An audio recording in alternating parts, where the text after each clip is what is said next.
Y Moisés convocó a todos los ancianos de Israel, y les dijo: Sacad y tomaos corderos por vuestras familias, y sacrificad la Pascua, y tomad un manojo de hisopo, y mojadlo en la sangre que estará en un lebrillo, y untad el dintel y los 2 postes con la sangre que estará en el lebrillo, y ninguno de vosotros salga de las puertas de su casa hasta la mañana, porque Jehová pasará hiriendo a los egipcios, y cuando vea la sangre en el dintel y en los 2 postes, pasará Jehová aquella puerta, y no dejará entrar al heridor en vuestras casas para herir. Guardaréis esto por estatuto para vosotros y para vuestros hijos para siempre.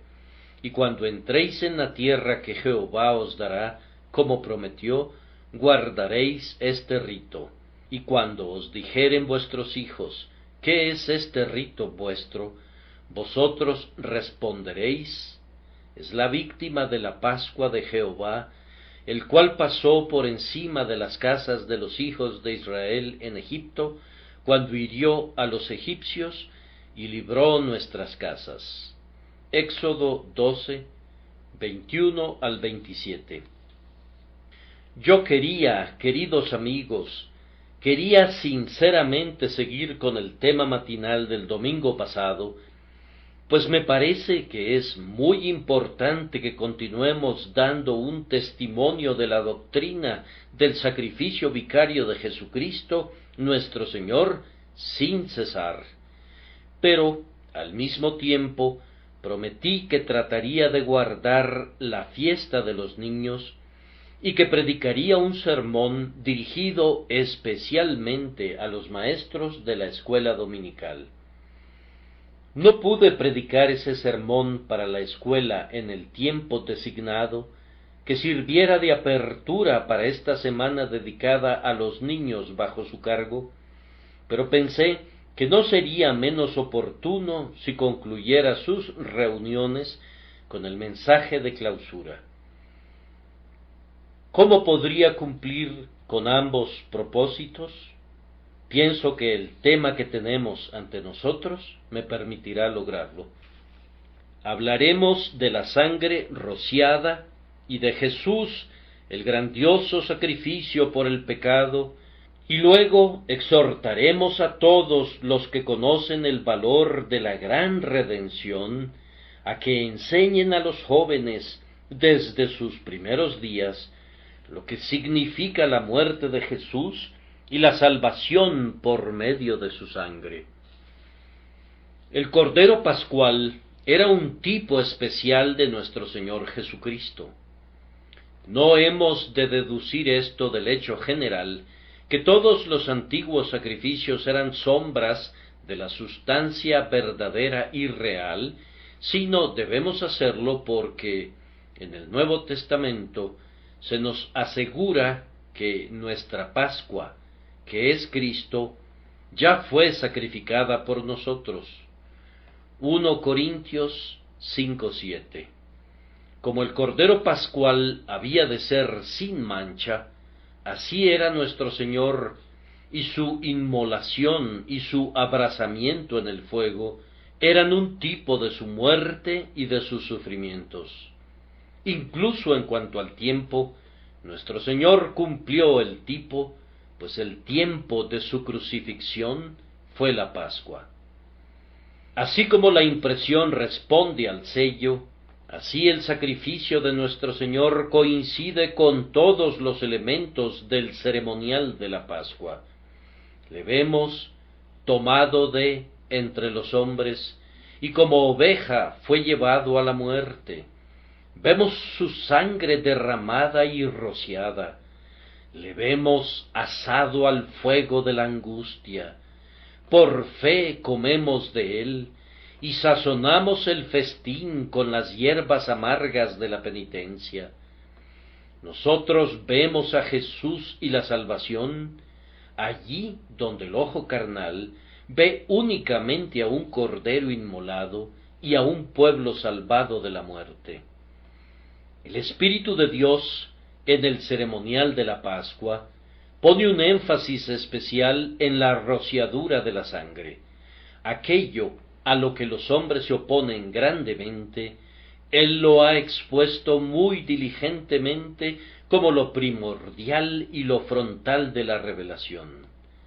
La sangre del cordero escogido era recogida en un lebrillo y no era derramada en el suelo para que no se desperdiciara, pues la sangre de Cristo es sumamente preciosa. Un hisopo era sumergido en el lebrillo que contenía la sangre. Las ramitas de ese pequeño arbusto retendrían las rojas gotas de tal manera que podían ser rociadas con facilidad. Entonces el padre de la familia salía y rociaba con el hisopo el dintel y los 2 postes laterales de la puerta, y así era marcada la casa con 3 regueros de color carmesí. No se ponía nada de la sangre sobre el umbral. ¡Ay del hombre que huelle la sangre de Cristo y la trate como algo profano!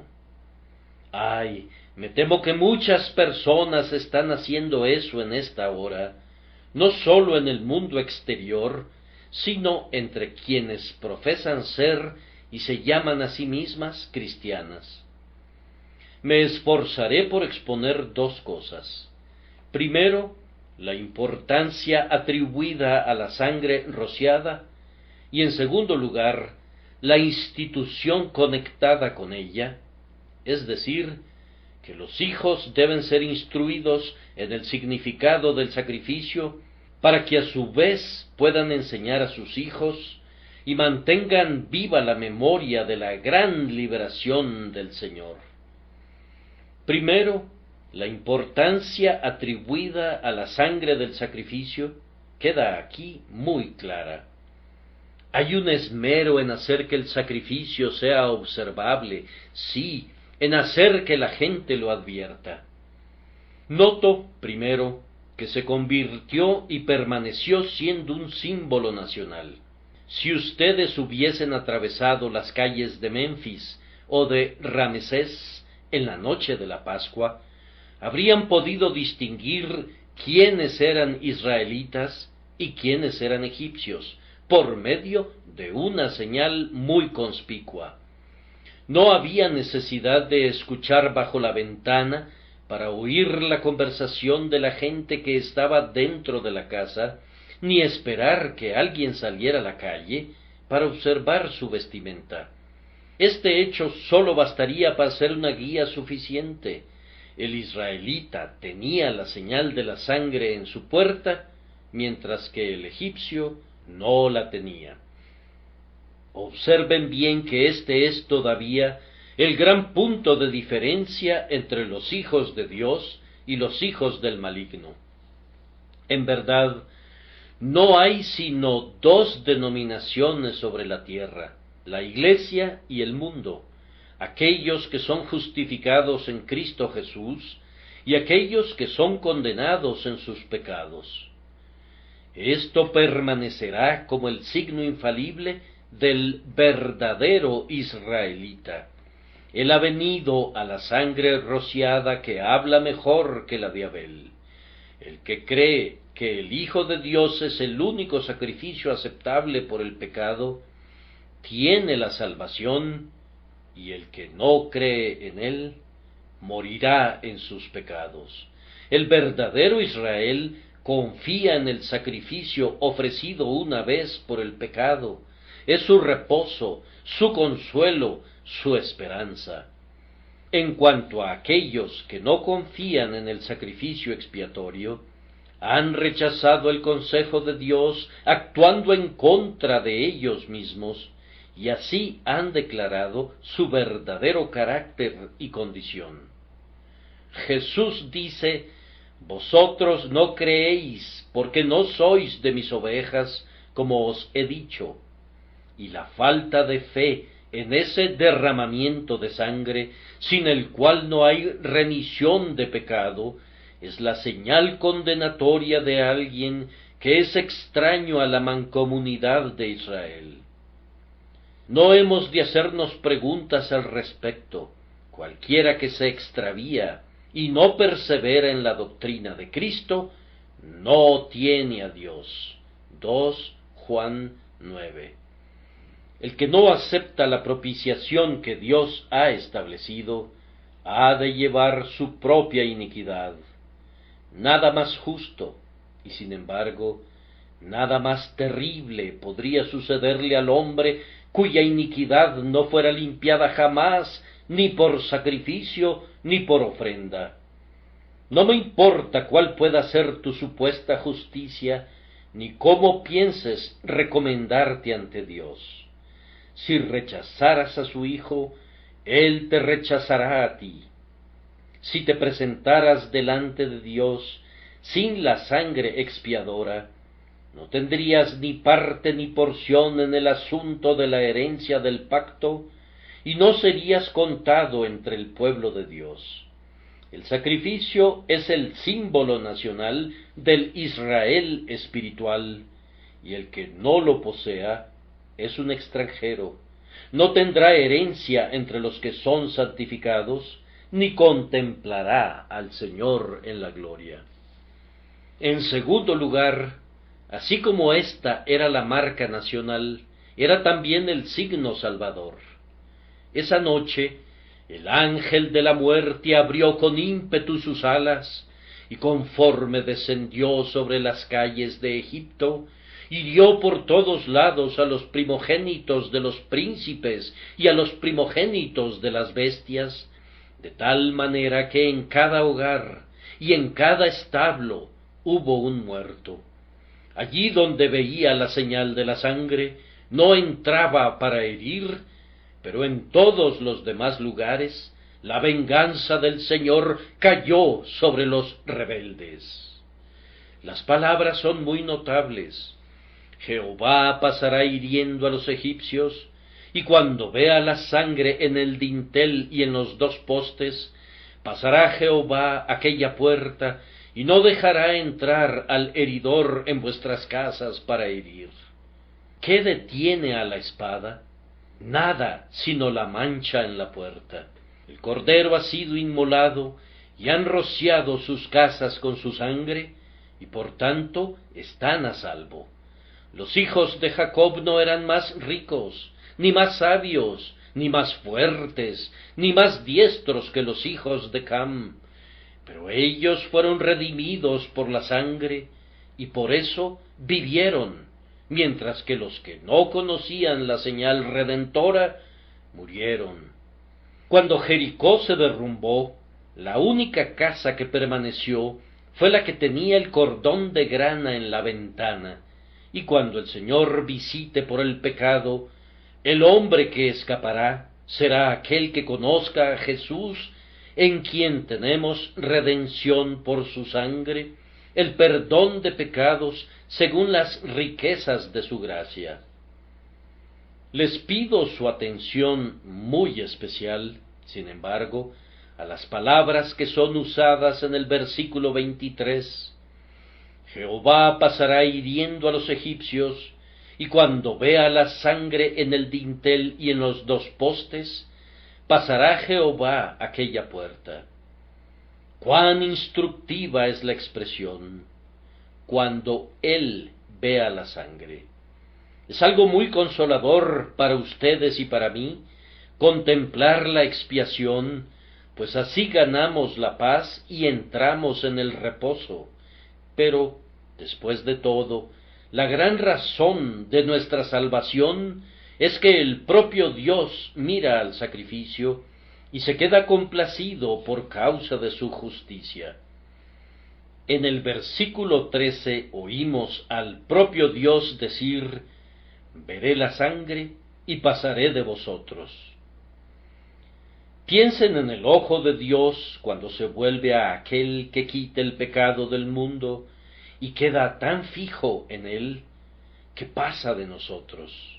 Él tiene ojos muy puros como para contemplar la iniquidad, pero mira el rostro de su ungido y perdona el pecado. Él nos acepta con nuestro sacrificio, Nuestro autor de himnos hace bien en orar así. Míralo a él, y mira luego al pecador, mírame a mí a través de las heridas de Jesús. No es nuestra visión de la sangre rociada la que constituye la base de la salvación, sino la visión de Dios de ella. La aceptación de Dios de Cristo es la garantía segura de la salvación de aquellos que aceptan su sacrificio. Amado, cuando tu ojo de la fe es débil, cuando los globos de tus ojos nadan en una cascada de lágrimas, cuando las tinieblas de la aflicción ocultan mucho de la visión, entonces Jehová ve la sangre de su Hijo y te perdona. En las densas tinieblas, cuando no puedes ver del todo, el Señor Dios no deja de ver nunca en Jesús aquello que le agrada y con lo que su ley es honrada. Él no permitirá que el destructor se acerque a ti para dañarte, pues Él ve en Cristo aquello que vindica su justicia y establece el necesario gobierno de la ley. La sangre es la señal salvadora. En este momento esa es la pregunta premiante para cada uno de los presentes del grupo reunido en esta casa. ¿Confías en la divina propiciación o no confías? Tráeme lo que quieras para demostrar tu propia excelencia personal. Yo no creo en ninguna virtud que insulte a la sangre del Salvador, que es lo único que nos limpia de todo pecado. Más bien, confiesa tus multiplicadas transgresiones y tus deficiencias, y luego ten ánimo y esperanza, pues hay perdón, grande e inmerecido, para el propio primero de los pecadores, por medio de él, que ha hecho la paz por la sangre de su cruz. Oh, mi querido oyente, culpable y autocondenado, si vinieras ahora y confiaras en Jesucristo, tus pecados, que son muchos, te serán todos perdonados, y amarás tanto a cambio, que toda la inclinación y el sesgo de tu mente serán vueltos del pecado a una obediencia de gracia. La expiación aplicada a la conciencia salva de la desesperación, y luego, actuando en el corazón, salva del amor al mal. Pero la expiación es la señal salvadora. La sangre en el dintel y en los dos postes aseguraba la casa de los israelitas más pobres, pero el egipcio más altivo, sí, incluso Faraón en su trono, no pudo escapar de la espada del destructor. Cree y vive. Si rechazas la expiación, perecerás. Noten a continuación que la señal de la sangre fue mostrada de la manera más conspicua posible. Aunque los israelitas comieron el cordero pascual en la quietud de sus propias familias, no hicieron del sacrificio un secreto. No pusieron la señal distintiva sobre la pared de alguna cámara interior o en algún lugar donde pudieran cubrirla con cortinas para que nadie la percibiera, sino que rociaron la parte superior de la puerta y los dos postes laterales de la misma, de tal forma que todos los que pasaran por la casa tenían que ver que estaba señalada de manera peculiar y marcada con sangre. El pueblo del Señor no estaba avergonzado de que la sangre fuera rociada de esta manera en el frente de cada morada. Y quienes son salvados por el grandioso sacrificio, no han de tratar la doctrina de la sustitución como un credo secreto, que ha de ser mantenido secretamente, sin que deba ser confesado abiertamente. La muerte de Jesús en lugar nuestro y en sustitución nuestra no es una redención de la que estemos avergonzados de hablar en algún lugar, Nuestros críticos podrían describir eso como anticuado y pasado de moda, pero no nos avergüenza publicarlo a los cuatro vientos del cielo y profesar nuestra confianza en ella. El que se avergüence de Cristo en esta generación, de ese se avergonzará Cristo cuando venga en la gloria de su Padre y todos los santos ángeles con él. Abunda una teología en el mundo que admite a la muerte de Cristo a un cierto lugar indefinible de su sistema, pero ese lugar está colocado muy al fondo. Yo reclamo para la expiación el lugar más prominente y central. El Cordero ha de estar en medio del trono. La expiación no es un misterio del que se deba hablar escasamente, o del que si se llegara a hablar, habría que hacerlo susurrando. No, no, es una simplicidad sublime. Es un hecho que un niño ha de saber. Es una verdad para que la gente común se goce. Debemos predicar a Cristo crucificado, aunque no prediquemos ninguna otra cosa. Hermanos, no creo que un hombre deba oír a un ministro que predicara 3 sermones sin que hubiera enseñado la doctrina de la expiación. Doy amplia latitud cuando afirmo esto, pues yo no desearía predicar en absoluto sin exponer la salvación por fe en la sangre de Jesús.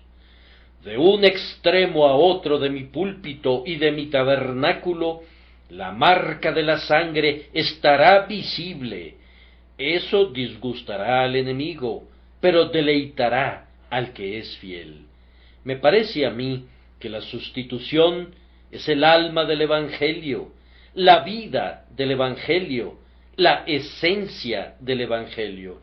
Por tanto, siempre debe estar al frente. Jesús, como el Cordero de Dios, es el alfa, y debemos ponerlo de primero y delante de todo lo demás. Te exhorto, pueblo cristiano, que no la conviertas en una doctrina secundaria. Otras verdades son valiosas, pero pueden ser colocadas muy dignamente en la distancia. Pero esta verdad ha de estar en la parte más visible.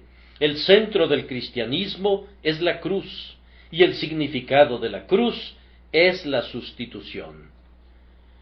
Podríamos desconocer, podríamos ser incapaces de decir qué dolores soportó nuestro Jesús, pero creemos que fue por nosotros que colgó y sufrió allí. El gran sacrificio es el lugar de reunión de la simiente elegida. Nos encontramos en la cruz, al igual que cada familia de Israel se reunía alrededor de la mesa en la que se colocaba el cordero, y se reunía dentro de una casa que estaba marcada con sangre. En vez de mirar al sacrificio vicario como colocado en algún lugar ubicado en la remota distancia, lo encontramos en el centro de la iglesia. No, es algo más. Es de tal manera el centro vital y esencial para todo, que quitarlo es arrancar el corazón de la iglesia. Una congregación que ha rechazado el sacrificio de Cristo no es una iglesia, sino una asamblea de incrédulos. De la iglesia puedo decir en verdad, la vida es su sangre. Como la doctrina de la justificación por la fe, la doctrina del sacrificio vicario es el artículo para el sostenimiento o la caída de cada iglesia. La expiación por el sacrificio sustitutivo de Cristo significa vida espiritual y su rechazo es el reverso. Por tanto, nunca hemos de avergonzarnos de esta verdad de suma importancia, sino más bien hemos de hacerla conspicua en la medida de lo posible. Porque la palabra de la cruz es locura a los que se pierden, pero a los que se salvan, esto es, a nosotros, es poder de Dios. Además, La sangre rociada no era únicamente conspicua, sino que se volvió muy amada para el propio pueblo por el hecho de que confiaron en ella sin reservas. Después de que los postes de las puertas habían sido untados, el pueblo entró en sus casas y cerraron las puertas y no las abrieron otra vez hasta la mañana. Estaban ocupados en el interior, tenían que asar el cordero, preparar las hierbas amargas, ceñirse los lomos y prepararse para la marcha y otras cosas más. Pero todo esto lo hicieron sin miedo al peligro, aunque sabían que el destructor andaba suelto. El mandamiento del Señor era: ninguno de vosotros salga de las puertas de su casa hasta la mañana. ¿Qué está sucediendo en la calle? No deben salir a ver. Ha llegado la hora de la medianoche.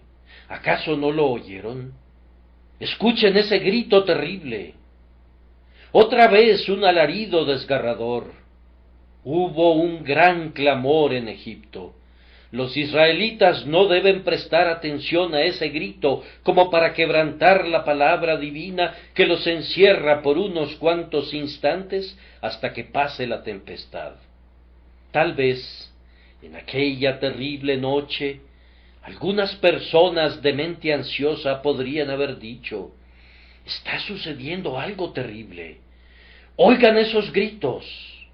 Escuchen las pisadas de la gente en la calle que anda corriendo de un lado al otro. Pudiera ser que hubiera una conspiración para matarnos al filo de la noche. Ninguno de vosotros salga de las puertas de su casa hasta la mañana. Fue suficiente para todos los que creyeron verdaderamente. Ellos estaban seguros y lo sabían, y así, como polluelos debajo de las alas de la gallina, descansaron seguros. Amados, hagamos lo mismo. Honremos la preciosa sangre de Cristo, no solamente hablando valerosamente de ella a otros, sino mediante una confianza calmada y feliz en ella, en nosotros. Descansemos en plena seguridad. ¿Crees que Jesús murió por ti? Entonces, ten paz. Que no desfallezca el corazón de nadie, ahora que sabemos que Jesús murió por nuestros pecados de acuerdo a las Escrituras. La cruz debe ser el pilar de nuestra confianza, firme e inconmovible. No se agiten por lo que ha sido o por lo que ha de ser. Estamos protegidos en la seguridad en Cristo Jesús, tanto de los pecados del pasado como de los peligros del futuro. Todo está bien, puesto que la obra de expiación del amor está consumada. Procedamos con nuestras labores de casa en santa paz, purificando la vieja levadura y guardando la fiesta, pero no permitamos que ningún miedo o duda nos conturben ni por un instante. Sentimos piedad por aquellos que mueren sin Cristo, pero no podemos dejar a nuestro Señor bajo la pretensión de salvarlos. Eso sería una insensatez. Sé que hay terribles gritos afuera en las calles. ¿Quién no los ha oído?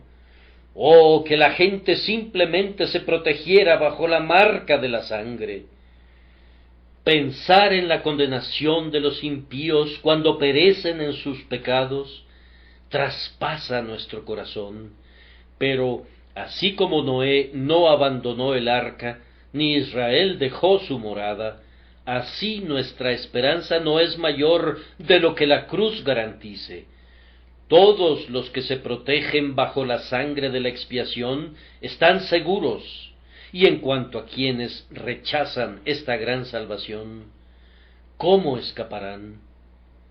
Hay grandes y tristes misterios en esta larga noche, pero en la mañana sabremos tanto de los tratos de Dios para con los hombres, como sea bueno que sepamos. Mientras tanto, trabajemos para conducir a nuestros semejantes al recinto de la seguridad, pero, a la vez, seamos nosotros mismos pacíficos, sosegados, reposados y felices. Ahora pues, ninguna condenación hay para los que están en Cristo Jesús. Justificados, pues, por la fe, tenemos paz para con Dios por medio de nuestro Señor Jesucristo. Y no solo esto, sino que también nos gloriamos en Dios por el Señor nuestro Jesucristo, por quien hemos recibido ahora la reconciliación. Con su paciencia ganarán sus almas. Lucas 21:19. Oh, descansen en el Señor y espérenlo pacientemente. Aliméntense del Cordero, pues su carne es verdadera comida. Ese mismo Jesús, que ha preservado su vida de la destrucción, será el sostén de esa vida eternamente. Sean felices debajo de la marca de sangre salvadora. Hagan un festín de su Pascua. Aunque haya muerte afuera, no permitan que su goce interior sea turbado. No puedo detenerme mucho tiempo en cada punto, y por tanto adviertan a continuación que el derramamiento de la sangre pascual había de conservarse en perpetua memoria. Guardaréis esto por estatuto para vosotros y para vuestros hijos para siempre.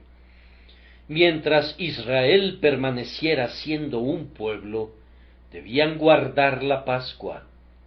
Mientras haya un cristiano en la tierra, la muerte sacrificial del Señor Jesús ha de guardarse en la memoria. Ni el progreso de los años, ni el avance del pensamiento podrían quitar la memoria del sacrificio pascual de Israel. Ciertamente fue una noche para ser recordada, cuando el Señor sacó a su pueblo de debajo del yugo de hierro de Egipto. Fue una liberación tan maravillosa, tanto en cuanto a las plagas que la precedieron, como al milagro en el Mar Rojo que le siguió, que ningún evento podía sobrepasarla en interés y gloria. Fue tal el triunfo del poder de Dios sobre el orgullo de Faraón, y tal la manifestación del amor de Dios, que no debían estar alegres meramente durante una noche, ni durante un año, y ni siquiera durante un siglo, sino que debían recordarlo por siempre. ¿No podría venir un tiempo cuando Israel alcanzara una mayor historia? ¿No podría algún evento más grandioso eclipsar la gloria del derrocamiento de Egipto? Nunca. La muerte de los primogénitos de Egipto y el cántico de Moisés en el Mar Rojo deben permanecer bordados para siempre en el tapiz de la historia hebrea. Por siempre dijo Jehová: yo soy Jehová tu Dios, que te saqué de la tierra de Egipto, de casa de servidumbre. Amados, la muerte de nuestro Señor Jesucristo debe ser declarada y mostrada por nosotros hasta que Él venga. No puede ser descubierta ninguna verdad jamás que pueda opacar su muerte sacrificial. No importa lo que pueda ocurrir, incluso aunque Él venga en las nubes del cielo, nuestro cántico ha de ser por siempre al que nos amó y nos lavó de nuestros pecados con su sangre. En medio del esplendor de su reino sin fin, Él ha de ser el Cordero que está en medio del trono. Cristo, como el sacrificio por el pecado, ha de ser siempre el tema de nuestros aleluyas, porque tú fuiste inmolado. Ciertas mentes vanagloriosas están avanzando y avanzando de la roca al abismo, están progresando de la verdad a la falsedad. Están pensando, pero sus pensamientos no son los pensamientos de Dios, ni sus caminos son sus caminos. Están dejando el Evangelio, se están apartando de Cristo y no saben a dónde van. Al abandonar el sacrificio sustitutivo, están abandonando la única esperanza del hombre. En cuanto a nosotros, oímos que el Señor nos dice: guardaréis esto por estatuto para vosotros y para vuestros hijos para siempre. Y eso haremos. Jesucristo es el mismo ayer y hoy y por los siglos, es nuestra jactancia y nuestra gloria. Que otros se descarríen hasta donde quieran, pero nosotros permaneceremos con quien llevó nuestros pecados en su propio cuerpo en el madero. Noten además, queridos amigos, que cuando el pueblo llegó a la tierra en la que ningún egipcio había entrado jamás, ellos debían todavía recordar la Pascua. Y cuando entréis en la tierra que Jehová os dará, como prometió, guardaréis este rito. En la tierra que fluía leche y miel, debían guardar todavía el memorial de la sangre rociada. Nuestro Señor Jesús no es sólo para el primer día de nuestro arrepentimiento, sino para todos los días de nuestras vidas. Le recordamos tanto en medio de nuestros goces espirituales más elevados, como en nuestras más profundas aflicciones espirituales. El Cordero Pascual es para Canaán, así como para Egipto, y el sacrificio por el pecado es para nuestra plena seguridad, así como para nuestra trémula esperanza. Ustedes y yo nunca alcanzaremos tal estado de gracia que podamos prescindir de la sangre que nos limpia del pecado. Si alguna vez alcanzáramos la perfección, entonces Cristo sería aún más precioso de lo que es hoy, o, si no lo encontráramos así, podemos estar seguros de que nuestro pretendido logro es un infeliz engaño. Aunque andamos en luz como Dios está en luz, y tengamos constante comunión con Él, aún así es la sangre de Jesucristo su Hijo la que nos limpia de todo pecado. Además, hermanos, quiero que noten cuidadosamente que esta sangre rociada había de ser una memoria que lo llenara todo. Capten este pensamiento: los hijos de Israel no podían salir de sus casas y no podían entrar a ellas sin el recuerdo de la sangre rociada. Estaba sobre sus cabezas, debían pasar debajo de ella. Estaba a su mano derecha y a su mano izquierda, tenían que estar rodeados de ella. Casi podrían decir de ella: ¿a dónde me iré de tu presencia? Ya sea que miraran a sus puertas o a las puertas de sus vecinos, siempre había ese triple reguero que permanecía allí tanto de día como de noche. Y esto no era todo. Cuando dos de Israel se casaban y se ponía el cimiento de una familia, había otro memorial. El joven esposo y la esposa tenían el goce de mirar a su hijo primogénito y luego recordaban que el Señor había dicho: conságrame todo primogénito. Como un israelita, él explicaba esto a su hijo y le decía: Jehová nos sacó con mano fuerte de Egipto, de casa de servidumbre, y endureciéndose Faraón para no dejarnos ir, Jehová hizo morir en la tierra de Egipto a todo primogénito, desde el primogénito humano hasta el primogénito de la bestia, y por esta causa yo sacrifico para Jehová todo primogénito macho, y redimo al primogénito de mis hijos. El comienzo de toda familia que constituía la nación de Israel era así un tiempo especial de recordación de la sangre rociada, pues entonces tenía que pagarse el dinero del rescate y así se hacía un reconocimiento de que le pertenecía al Señor, habiendo sido comprado por precio.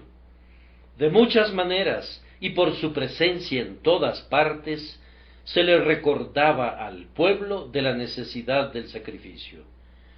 Para el individuo atento, cada puesta de sol traía a su memoria la noche que debía ser recordada, mientras que el comienzo de cada año, en el mes de Abib, le traía memorias del hecho de que el comienzo de su nación databa del tiempo del sacrificio del Cordero.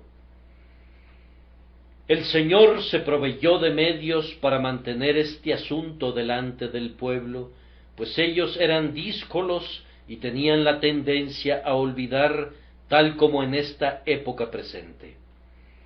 En el capítulo 13, en el versículo 9, leemos: «Y te será como una señal sobre tu mano, y como un memorial delante de tus ojos». Y otra vez, en el versículo 16, leemos: «Te será, pues, como una señal sobre tu mano, y por un memorial delante de tus ojos, por cuanto Jehová nos sacó de Egipto con mano fuerte». Con esto se significaba que a partir de ese momento tenían que hacer todo con relación a la redención, y a partir de ese momento tenían que ver todo en conexión con la redención. La redención por sangre tenía que consagrar la mano de todo hombre, de tal forma que no podía usarla para el mal, sino que debía emplearla para el Señor. No podía tomar en su mano su alimento o su herramienta sin la recordación de la sangre rociada que había convertido su alimento y su labor en una bendición. Todos sus actos tenían que estar bajo la influencia de la sangre expiatoria.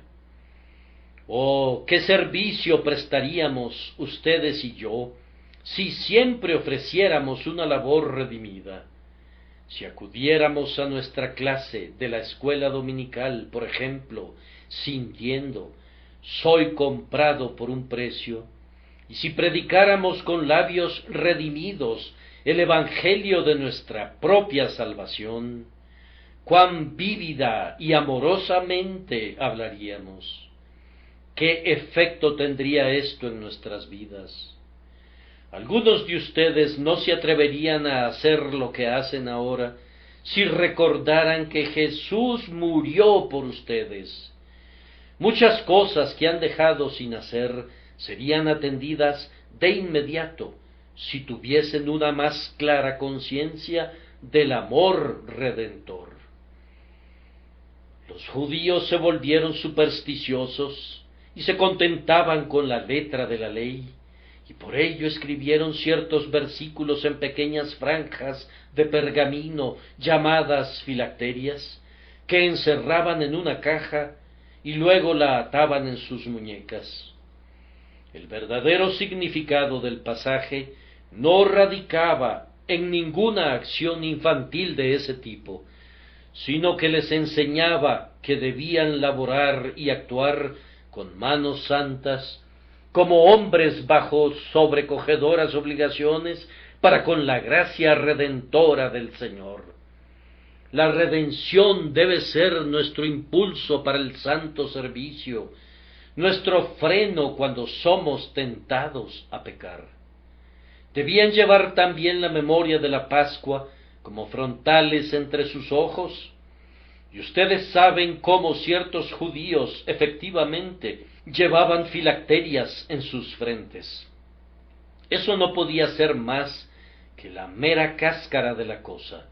La esencia del mandato era que debían mirarlo todo en referencia a la redención por sangre. Hermanos, debemos ver todo en este mundo a la luz de la redención, y entonces veremos todo rectamente. Ocurre un cambio maravilloso cuando ven a la providencia desde el pie de la cruz, en vez de verla desde el punto de vista del mérito humano. No vemos nada verdaderamente hasta que Jesús es nuestra luz. Cada cosa es vista en su realidad cuando ven a través del cristal del cristal carmesí del sacrificio de expiación. Usen este telescopio de la cruz y verán a la distancia y más claramente. Miren a los pecadores a través de la cruz, miren a los santos a través de la cruz, miren al pecado a través de la cruz, miren los deleites y las aflicciones del mundo a través de la cruz, miren al cielo y al infierno a través de la cruz. Miren cuán conspicuo es el significado de la sangre de la Pascua, y luego aprendan de todo esto a tener gran consideración por el sacrificio de Jesús, sí, y a convertirlo en todo, pues Cristo es todo. Una cosa más. Leemos en Deuteronomio, en el capítulo 6 y en el versículo 8, concerniente a los mandamientos del Señor, como sigue: y los atarás como una señal en tu mano, y estarán como frontales entre tus ojos, y las escribirás en los postes de tu casa y en tus puertas. Vean entonces que la ley ha de escribirse con firmeza por los memoriales de la sangre. En Suiza, en las aldeas protestantes, ustedes han visto los textos de la Escritura sobre los postes de las puertas.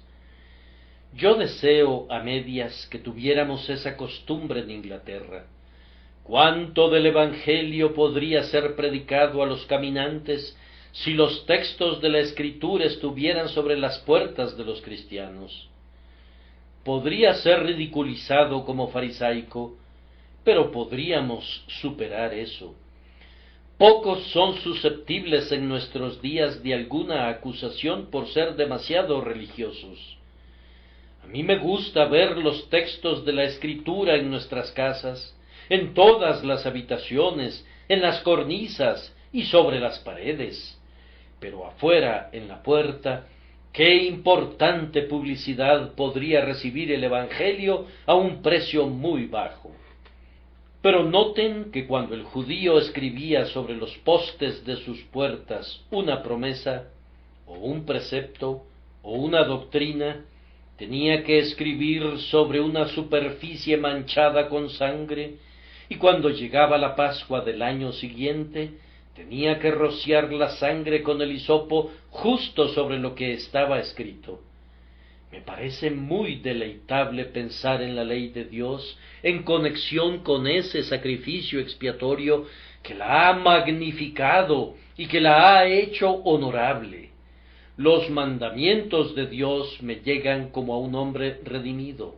Sus promesas son para mí como para un hombre comprado con sangre. Su enseñanza me instruye como a uno para quien la expiación ha sido hecha. La ley en la mano de Cristo no es una espada que nos mate, sino una joya que nos enriquece. Toda verdad tomada en conexión con la cruz es grandemente acrecentada en valor. La propia Santa Escritura se vuelve amada en un grado séptuplo cuando vemos que nos llega como a los redimidos del Señor y muestra en cada una de sus páginas las señales de esas amadas manos que fueron clavadas al madero por nosotros.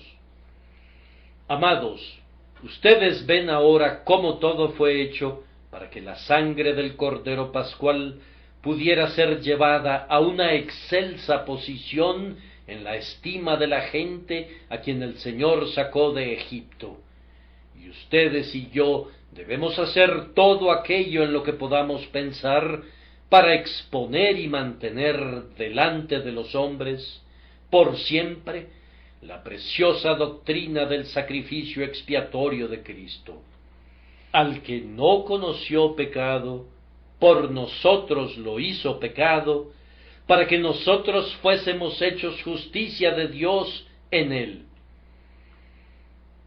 Y ahora voy a pasar un breve tiempo trayendo a su memoria la institución que estaba conectada con el recuerdo de la Pascua.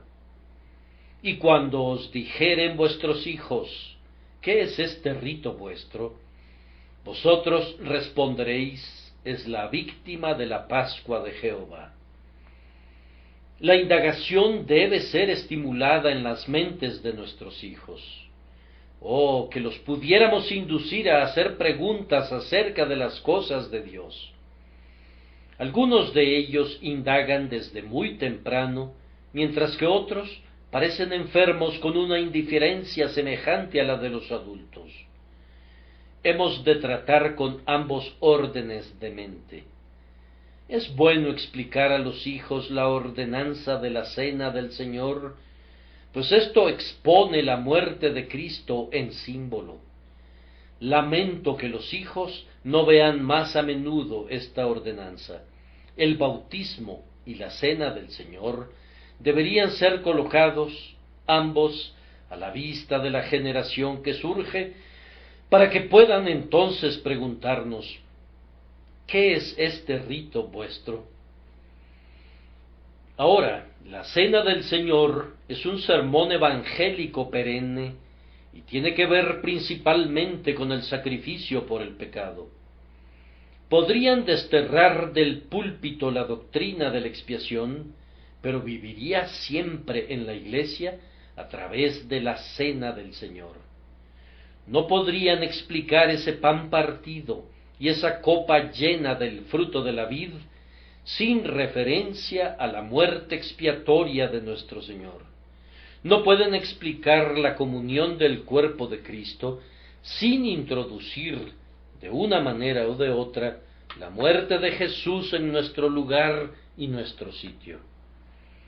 Entonces, deben permitir a sus pequeñitos ver la cena del Señor y se les debe decir claramente su significado. Si no es la cena del Señor, pues eso no es la cosa misma, sino únicamente la sombra del glorioso hecho, reflexionen mucho y con frecuencia, en presencia de ellos, en los sufrimientos y en la muerte de nuestro Redentor. Ellos deben pensar en Getsemaní y en Gabata y en el Gólgota, y deben aprender a cantarle en tonos quejumbrosos a Él, que entregó su vida por nosotros. Díganles quién fue el que sufrió y por qué. Sí, aunque el himno no me gusta mucho en algunas de sus expresiones, haría que los niños cantaran: hay una colina verde y alejada, fuera de los muros de una ciudad. Y les haría aprender líneas tales como estas: Él sabía cuán perversos habíamos sido, y sabía que Dios debe castigar el pecado. Así que por piedad Jesús dijo que Él soportaría en sustitución el castigo. Y cuando la atención es estimulada para el mejor de los temas, debemos estar listos a explicar la grandiosa transacción por la cual Dios es justo y sin embargo los pecadores son justificados. Los niños pueden entender bien la doctrina del sacrificio expiatorio. Tiene el propósito de ser un evangelio para los más jóvenes. El evangelio de la sustitución es una simplicidad, aunque sea un misterio. No debemos estar contentos hasta que nuestros pequeñitos conozcan y confíen en el sacrificio consumado. Este es un conocimiento esencial y es la llave para las demás enseñanzas espirituales. Nuestros amados hijos deben conocer la cruz y así habrán comenzado bien. Junto a todo lo que reciban, deben recibir un entendimiento de esto y entonces tendrán el cimiento debidamente colocado. Esto requerirá que le enseñen al niño su necesidad de un Salvador. No deben retrasar esta necesaria tarea. No halaguen al niño con basura engañosa acerca de que su naturaleza es buena y que necesita ser desarrollada. Díganle que debe nacer de nuevo, no lo catapulten con la fantasía de su propia inocencia, sino que han de mostrarle su pecado. Menciónenle los pecados infantiles a los que está propenso y pídanle al Espíritu Santo que obre convicción en su corazón y en su conciencia. Traten con los jóvenes de una manera semejante a como tratarían a los adultos. Sean exhaustivos y honestos con ellos. Una religión endeble no es buena ni para los jóvenes ni para los viejos. Estos muchachos y muchachas necesitan el perdón por medio de la preciosa sangre, tan ciertamente como cualquiera de nosotros. No duden en decirle al niño su ruina, de otra manera no deseará el remedio.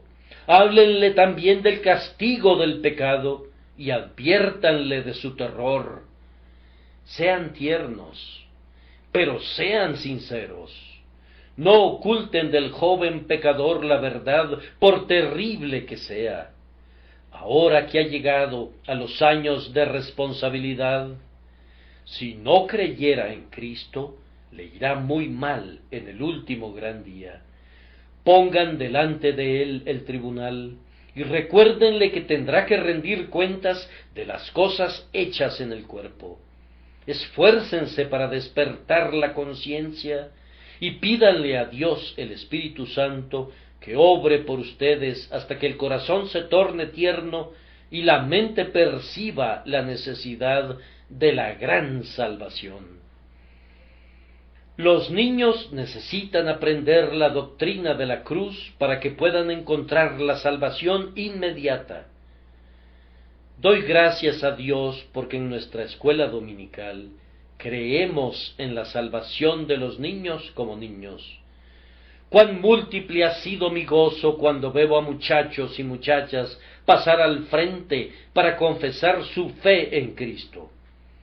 Quiero decir otra vez que los mejores convertidos, los más claros convertidos, los más inteligentes convertidos que hayamos tenido jamás han sido los jóvenes.